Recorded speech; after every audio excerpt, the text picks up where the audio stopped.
close calls, the first of which came against Florida, the team that you thought about signing with. That game at Tiger Stadium was 10-7. Right. You recall that one? Yes, indeed. We were going in for a drive in the fourth quarter, and they had a great football team. Val Kecklin made All-American for them, and they had a quarterback named Boney, and he wasn't very big, and he was bony, but he was very slick. And they had an excellent football team. And we're driving, and we're fighting for every inch. And Marty Broussard is on the sidelines, and he's hollering to individuals. And we're down there, and we get down to about the 7 or 8 yard line. So we're down there, we're on the hash mark, just fighting for every inch. And it comes time to kick a field goal. If we kick the field goal, we win. So we took a penalty to get the angle better for Tommy Davis to kick the field goal. And I said, man, I just wasted my life trying to get those 5 yards. And now we're going to give it away. And as usual, Tommy kicked it through there beautifully and just made the night. Of course, Tommy was the greatest field goal kicker. We were at practice one day and had a bad snap. Went over the holder's hands. Tommy reaches up and catches it, drop kicks it through. Never missed a beat, never jumped up and down, just part of the day's work. He was fantastic. We sure missed him the following year. Yep. You beat Mississippi State 7-6. Right. They missed an extra point. I don't see how anybody could kick. That night it had rained so much, and we were playing in Jackson. And in the stadium we played in was, I guess, the biggest stadium in Mississippi at the time. And all the rain drained right down on the field. When we go out to warm up and I step off the board, that one board leading out to the field to warm up, it went over my low quarters. I said, man, this is going to be a long night. Of course, you waddle around and paddle around. Went back in, I put on my high tops. I had new high tops too. And so I put them on and went out that night, and that was the muddiest field I've ever played on. It was the rain plus the drainage. Mississippi built them a new stadium after that night. But it was terrible. And we go down, and they're ahead, and they had missed their extra point. And we're driving, we're trying to drive, we're down in close, and they call a pass play from Warren Rabb to Red Hendricks. And Red goes up and with one hand catches that wet, muddy football. How he caught that ball, I'll never know. Of course, you know, we would throw to Red 2 or 3 times a year. He caught the ball, and everything hangs again on Tommy Davis. Never a doubt. Right through the middle, perfect. Carried over out of the end zone, over the stands. Tommy was just the finest kicker I've ever played with or against. But he was special. You closed the regular season, and at that time the polls were determining the national champions before the bowl games, but you closed the regular season with Tulane. Do you recall that one? Yes, yeah. That was a fun game. We played them in Tulane Stadium, and Tulane Stadium had the finest turf I've ever played on. It was original Bermuda, and it was just perfect that day. And we wore it out. We were ahead of them 56-0. And I'm standing on the sidelines, and they had taken us all out. And they put, in my place was Scooter Purvis. And Scooter made one of his great dodging runs down the sidelines, but he dipped when he should have dodged, and they nailed him right in the ribs under the pads, and Scooter went down. Well, all the rest of our players had, then you could, I think, go in 2 times a quarter and come out 2 times. There was a rule. The referee would check you off. And everybody on our team had been in and out twice except me. And so there's a picture I've seen 100 times. But me and Deeds were looking into the sun, trying to see if Scooter was going to get up. Well, sure enough, he got up, but it took a lot of help. They got him to the sidelines, and Coach Deeds leans over to me and says, "Now, Billy, go tell Darrell," because the white team, the offensive team, was in. "Go tell Darrell just to run in the middle, run in the ground. Let's get this game over and go home." So I said, "I got you, Coach." And we had put in a special toss play back to the weak side just for the Tulane game, because they got one corner sitting out there by himself. The tight end goes down and blocks the safety. You beat the corner, you run through the corner, and you score. So I went out and I said, "Darrell, Coach Dietzel said run that toss to me right now. Don't wait, run it now." "Okay, got you." So he ran the toss to me, I broke the tackle, went 35, 40 yards, touchdown. So Andy Pilney was the coach at Tulane. He's out past the hash mark. "Dietzel, you rotten so-and-so, you're trying to get me fired." No, he's cursing Dietzel. Dietzel said, "I didn't do it, I didn't do it." Didn't tell that story for 50 years. We had some great times. And then you return to the same stadium for the Sugar Bowl against Clemson. That's a tough game, and the winning touchdown is. They were better than they told us. They were a good football team. I played against a number of their players, with them and against them in the pros, and they were a good football team. You recall how you scored the winning touchdown? Well, we had a funny story. Because we were down in close, and we were running at them, but we weren't getting any yards, and they weren't going for the reverses, and they were setting, holding the ground. So they came in from the bench to run a sweep pass. Well, I had to, of course, they ran to the right because I was an excellent passer. I think that was the number 1 for the year. So we ran the sweep, and everybody came up to make the tackle. And I got 2 tight ends, Mickey Mangrum, Scotty McLean. They're both open.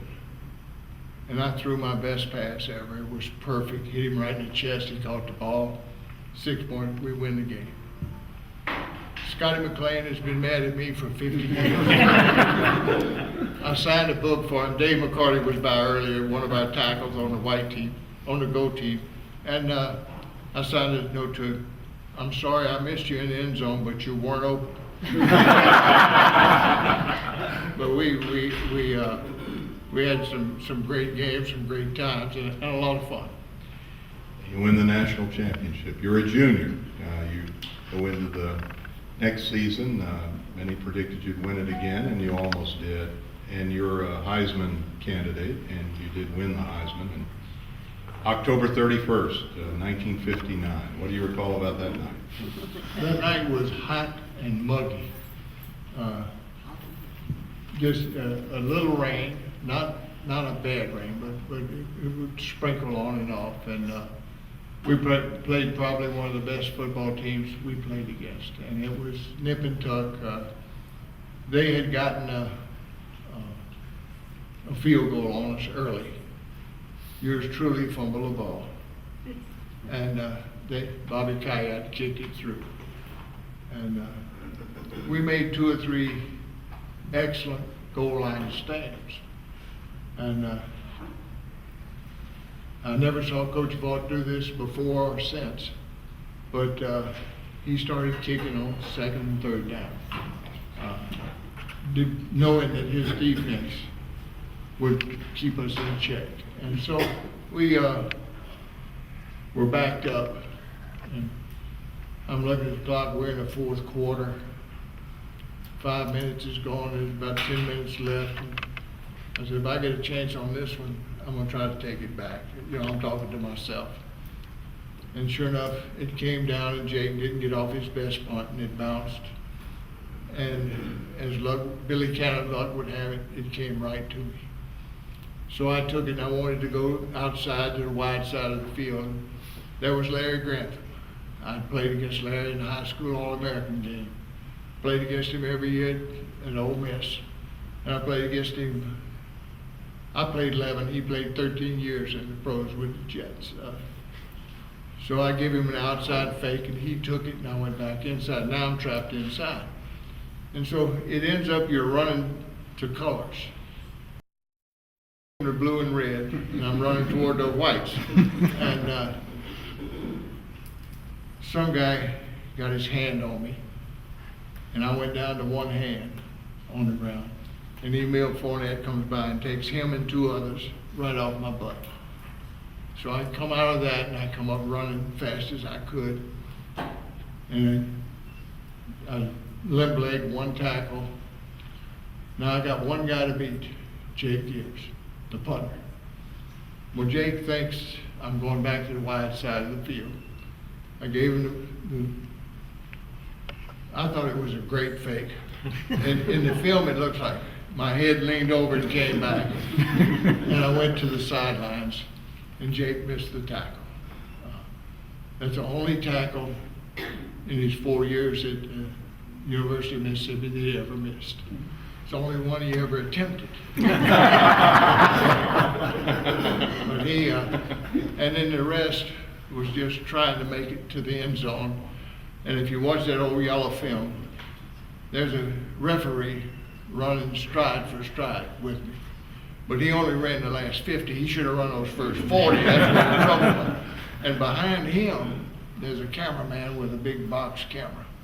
And he's gaining on both of them. And I round into the end zone. And I guess I should have had some dance to do or something, but I threw the ball to the referee and I went to hands on the knees trying to breathe. And of course, then here come my teammates. Well, I think they're going to beat me to death. And that's when you get the shot of me on the sidelines taking the oxygen. Great picture of that. It's been around for years. And right after I finished taking the oxygen, they take the ball and they're moving it right back down the field on us. They changed. They didn't have Bobby Jackson back in the game. They didn't have Jake in the game. They brought a kid off the bench, Dougie Elmo. And he's moving them right down the field, and we're still on the sidelines. Now I've got a picture of me standing on the sidelines, mud all over, you know, still taking those deep breaths. And the guy showed me that picture. I'd never seen it. I said, now that's the way I remember my career at LSU. Sucking air. And they put us back in. And as they put us back in, they continued to move the ball down the field. And they get down to the 2 or 3 yard line. And they had an All-American fullback, excellent football player, Charlie Flowers. And they ran him over the top 3 times. Well, back then we would use a gap 8 defense and I'd move up from safety and I'm the middle linebacker. But that wasn't the key. The key was the guy we put down at tackle, the best linebacker in football in my career. Played with or against, Max Fuqua. And Max did not give an inch, and they were on the rise. So Charlie not only had to jump over their line, he had to jump over the line with Max standing him up. So I knew right where he was coming. And I just jump up, hit him, knock him back over the line. That was good. So now it's 4th down, and they got a yard, 3 yards, 2 yards to go. And I said, you know, they're not going to go over the top again. They're just not going to do it. Coach Vaught wouldn't. He's going to bootleg. But what if I go after the bootleg and Charlie falls over the top? I'm a goat. So I had to wait to make sure Charlie didn't get the ball. And he rolled out, and he's headed up, and Warren Ram comes up and makes his beautiful stop as anybody. And I'm 2 steps back, and I jump on the top of the pile. I was like that linebacker for Oklahoma that was always on the top of the pound. And we pushed him back, and we held him this far. And it was, I got all the credit for it, and Warren made the stop, and last year I gave him credit for it. But it was a great, great ball game. You get the Heisman shortly thereafter. You go to New York and you receive the award from the Vice President of the United States. Right. It was a very, very nice day. My mother and dad, New York City, my wife. We left the 3 kids at home. Fertile Myrtle. She stayed pregnant my entire educational career. And it was just a nice night. And President Nixon was so gracious to my mother and dad. It was just very, very fun to be a part of. And of course, the Heisman people were extremely nice, as they always are. But it was a highlight. You stayed in touch with Richard Nixon, didn't you? We had a letter every 3 or 4 years, even while he was president. And when I messed up, and Judge Palazzolo sent me up to Arkansas, got a very, very nice letter from him with the presidential seal. My wife has it framed at the house. Nice man. We end up having a rematch against Ole Miss in the Sugar Bowl, your last game. It didn't work out well. And you sign a contract, I think, on the field at the end of the game to play professional football. Well, actually, I signed a bunch of contracts. I had a test case before me, Jimmy Taylor. And Jimmy's as good a football player as I ever played with. But I want to digress just a minute. I can't give enough credit, and I haven't done it tonight, to Max Fuhr. Max was the best. Not only was he a good tackler, he was a good offensive blocker. He was a great guy in the locker room. He was just a football player's football player, and he lived up to it every day that he went on the field. He was fantastic. I roomed with him for 1 semester, and then I traded him in, and I stayed with her for 55 years. But Max was the stellar of our defense, and you could fool all the guys on the field, including myself. You fool the coaches in the press box, but you never fool Max. He was always right on the ball. He was the heart of our defense and the middle of our offensive line. He was a great football player. Now, what you signed with you signed with the Rams and the Oilers. How did that work out? Well, it worked out pretty good. Every time I changed assignment, start off, Pete Rozelle was the general manager of the Rams.